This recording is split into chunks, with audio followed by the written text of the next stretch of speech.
During the 1850s, Americans could no longer ignore the issue of slavery.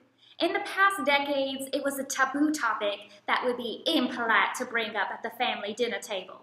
What got people talking was a little book called Uncle Tom's Cabin, written by Harriet Beecher Stowe. In her book, she tells the life of a slave, and many Americans, perhaps for the first time, realized how horrific and terrible slavery is. The slavery discussion was turning very ugly. It was splitting families apart. Southern slave owners felt that their rights were no longer being represented fairly. Your right to do what? Oh, that's right, your right to own slaves. While Northerners started to increasingly support the free soil movement and even abolition. So tensions between the two sides mounted until Southerners became convinced that nothing short of secession could protect them from the Northern Yankee persecution.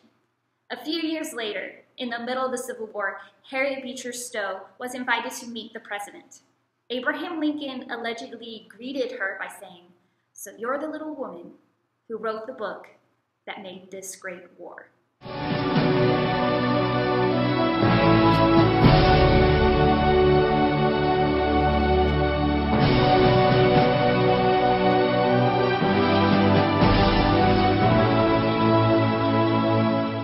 In 1864, a man named Stephen Douglas proposed the Kansas-Nebraska Act to encourage settlement or people moving west into the plains.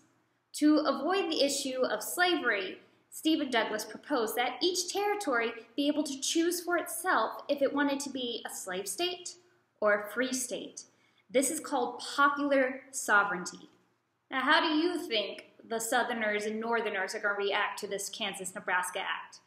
As you might have guessed, conflict is going to arise between the pro-slavery and anti-slavery settlers.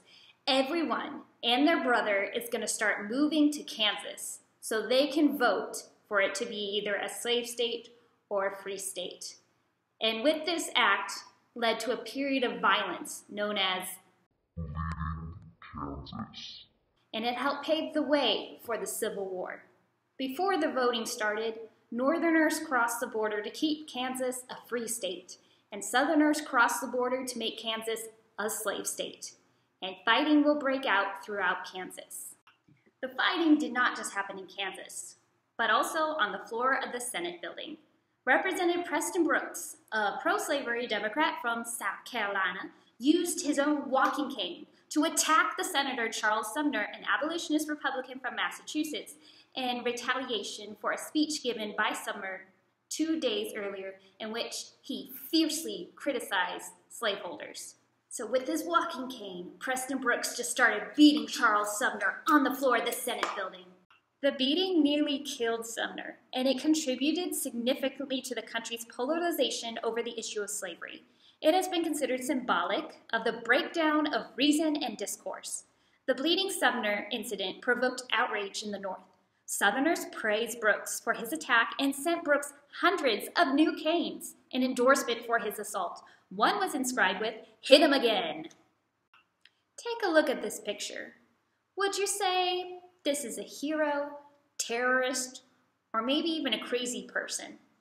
Meet John Brown, probably the most controversial figures of the 19th century.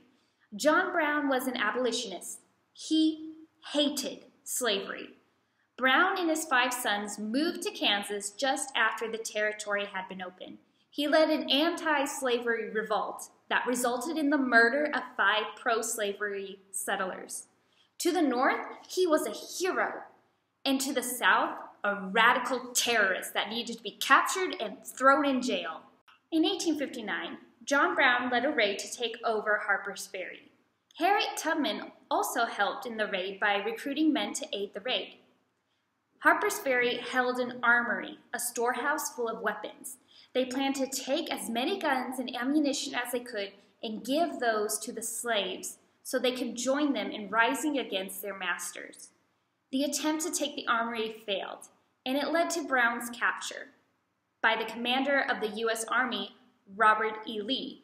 Remember him, he's going to come up again soon. Brown, in the end, was hung for treason.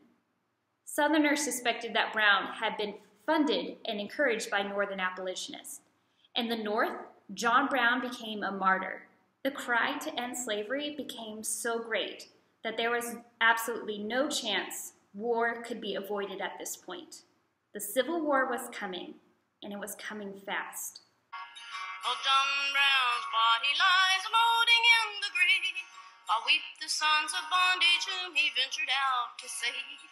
And though he lost his life in his struggle to free the slaves, his truth is marching on.